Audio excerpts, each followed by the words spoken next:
24 जनवरी 2023 जब हिडेनबर्ग की रिपोर्ट में ये दावा किया गया कि third richest man of the world pulling the largest con in the corporate history, मतलब कि दुनिया का तीसरा सबसे अमीर व्यक्ति दुनिया का सबसे बड़ा फ्रॉड कर रहा है। इसके बाद जो अडानी ग्रुप के शेयर प्राइसेस थे वो 80% तक डाउन आ चुके थे सिर्फ एक महीने के अंदर, और इसी के चलते अडानी ग्रुप के स्टेक होल्डर्स ने एक सुप्रीम कोर्ट में पिटीशन फाइल की, जिसके तहत 2 मार्च को एक कमेटी का गठन किया गया under the chairmanship of justice Abhay Manohar Sapre. और इस कमेटी ने SEBI security exchange board of India, जो कि भारत स्टॉक एक्सचेंज को रेगुलेट करता है, उसे ऑर्डर दिया कि आप इसके बारे में एक डिटेल्ड रिपोर्ट हमको सबमिट कीजिए। लेकिन अचानक से 19 मई 2023 को सुप्रीम कोर्ट का एक ऐसा डिसीजन आता है जिसकी किसी ने भी कल्पना नहीं की। हिंडनबर्ग केस में सुप्रीम कोर्ट के एक्सपर्ट कमेटी ने अदानी ग्रुप को क्लीन चिट दी है और अडानी एंटरप्राइजेस के शेयर 1700 में जो रेट कर रहे थे वो बढ़ के पहुंच जाते हैं सिर्फ 1 या 2 दिन के अंदर 2700 तक। तो ऐसा आखिर में हुआ क्यों?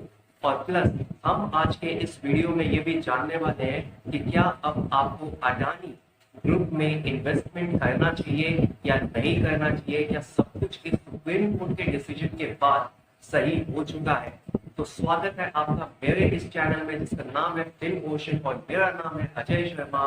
तो आप सभी का इस चैनल में स्वागत है। अगर आपने चैनल को अब तक सब्सक्राइब नहीं किया है तो प्लीज इस चैनल को सब्सक्राइब कर लीजिए, और मेरी आपसे सिर्फ एक ही विनती है कि पूरी नॉलेज लेने के लिए इस वीडियो को सिर्फ अंत तक देखें। तो 19 मई 2023 को सुप्रीम कोर्ट का ये डिसीजन आता है जिसमें सुप्रीम कोर्ट ये कहता है कि it cannot as of now arrive at a finding of regulatory failure of SEBI in dealing with the alleged contravention of securities law by the Adani Group or any other companies. Plus, Supreme Court ने ये भी कहा कि Prime Asia SEBI has not been able to make out a case. Prime Asia SEBI कोई भी case जाहिर करने में नाकाम रहा है, लेकिन ये प्राइम एशिया का मतलब हुआ है एज ऑन फर्स्ट साइट, मतलब कि पहली नजर में देखते हुए कोई केस अडानी ग्रुप के ऊपर नहीं बनता दिख रहा। लेकिन सुप्रीम कोर्ट ने बाद में एक और लाइन ऐड की जिसमें सुप्रीम कोर्ट ने कहा गया कि the prime fascia position can not be confirmed unless more investigation is done. जब तक और इन्वेस्टिगेशन नहीं की जा सकती तब तक प्राइम फेशिया कंडीशन ही प्रिवेल करेगी, अंत तक ऐसा कहना भी पॉसिबल नहीं है। तो सुप्रीम कोर्ट ने ये लाइन भी ऐड की है। लेकिन यहाँ पे न्यूज चैनल्स में या फिर सोशल मीडिया के जो इन्फ्लुएंसर्स हैं उन्होंने ये कह दिया कि अडानी ग्रुप को यहाँ पे क्लीन चिट दे दी गई है सुप्रीम कोर्ट के द्वारा। लेकिन वास्तविकता में अगर रिपोर्ट उन्होंने पढ़ी होती तो रिपोर्ट में ये क्लियरली कहा गया है कि प्राइम फेशिया सुप्रीम कोर्ट को ऐसा लग रहा है, लेकिन ये प्राइम फेशिया ही कंटिन्यू रहेगा आगे तक, इसकी कोई गारंटी नहीं है। तो इसी बात के चलते जो अडानी ग्रुप के शेयर प्राइसेस हैं, अगर आप इस चार्ट में भी देखोगे तो वो छलांग लगा के तेजी से आगे बढ़े। तो सवाल फिर उठता है कि क्या सब कुछ यहाँ पे अडानी ग्रुप में ठीक हो चुका है? तो मेरा ऐसा मानना है कि जी नहीं। अगर सब कुछ ठीक हो चुका होता तो आप जो ये सुप्रीम कोर्ट के जजमेंट के बाद एक स्ट्रेट लाइन यहाँ पे देख रहे हो, ये स्ट्रेट लाइन नहीं बल्कि और ऊपर इनके शेयर प्राइसेस जाने थे। अगर सब कुछ ठीक हो गया होता तो सुप्रीम कोर्ट ने अपने डिसीजन में सिर्फ यही कहा है कि the initial investigation hasn't found any evidences of wrong doing by the group. तो अगर मैं आपको चार्ट पे वापस लेके चलूं तो 24 मई 2023 को अडानी ग्रुप के जो स्टॉक्स हैं वो 2700 को भी टच कर चुके थे, मतलब कि 1700 से 2700 पे पहुंच गए थे इस डिसीजन आने के बाद। लेकिन ये सुप्रीम कोर्ट का डिसीजन सबके लिए थोड़ा सा शॉकिंग था,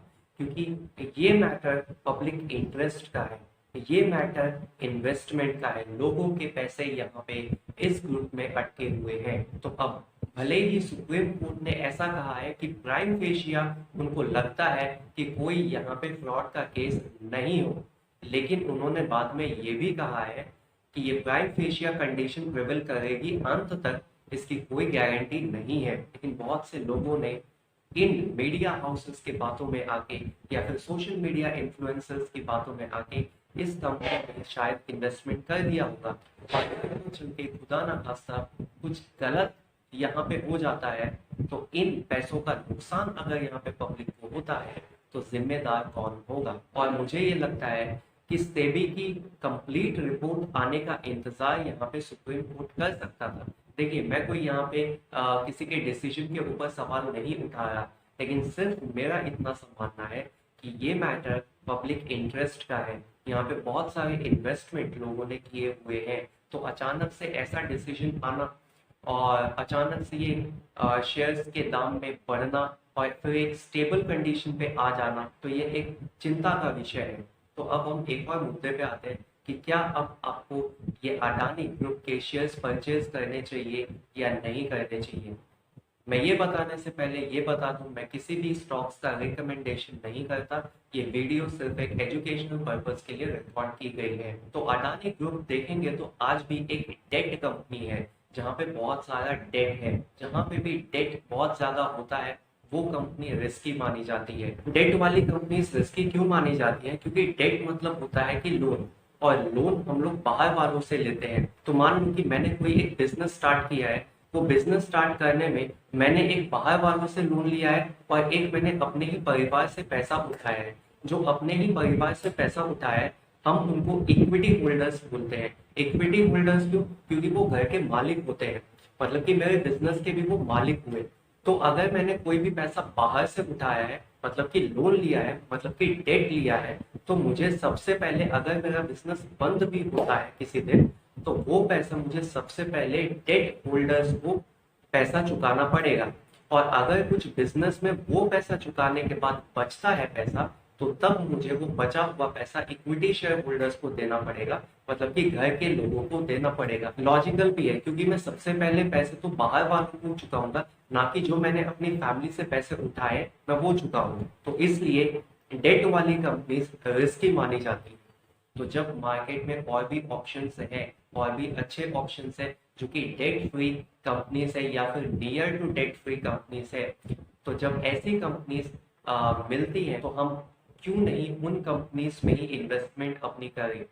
प्लस जब एक फॉरेन इंस्टीट्यूशनल इन्वेस्टर, मतलब कि एफआईआई इन्वेस्टमेंट करता है इंडिया में, तो वो हमेशा ये देखता है कि किसी कंपनी में डेट ज्यादा ना हो, ताकि उसका जो इन्वेस्टमेंट है वो ज्यादा सेफ रहे। तो जब एफआईआई फॉरेन इंस्टीट्यूशनल इन्वेस्टर्स ऐसा देखते हैं, तो क्यों नहीं हम भी ऐसा ही देखें, और जहां पे हमारी इन्वेस्टमेंट ज्यादा सेफ रहे वहां पे इन्वेस्टमेंट करें। मैंने ये यहाँ पे स्मॉल कैप म्यूचुअल फंड्स के ऊपर वीडियो बनाई है और पेनी स्टॉक्स के भी ऊपर वीडियो बनाई है। तो अगर आप थोड़ा रिस्क लेना चाहते हो तो आप ये risk small cap mutual funds में या फिर पेनी स्टॉक्स में इन्वेस्टमेंट करके भी देख सकते हो। लेकिन फिर भी आप लोगों को लगता है, आप लोगों को पूरा भरोसा है अडानी ग्रुप के ऊपर, तो बिल्कुल आप अपना डिसीजन वैसे ही ले सकते हो। तो दोस्तों, आपको क्या लगता है कि ये सुप्रीम कोर्ट का डिसीजन, प्राइम फेशियल डिसीजन आना क्या सही था पब्लिक इंटरेस्ट को देखते हुए, जहां पर उनका इन्वेस्टमेंट भी इन्वॉल्व है? और क्या आपको लगता है कि अडानी के स्टॉक्स में इन्वेस्टमेंट करना चाहिए या नहीं? ये आप मुझे कमेंट्स में भी बता सकते हो, या आपका कोई और भी सवाल है तो आप वो भी कमेंट्स में पूछ सकते हो। तो थैंक यू गाइस, मैं आशा करता हूँ कि आपको आज का ये वीडियो बहुत अच्छा लगा होगा, और अच्छा लगा है तो प्लीज इस चैनल को सब्सक्राइब कीजिए, वीडियो को लाइक कीजिए। तो मिलते हैं जल्दी। जय हिंद।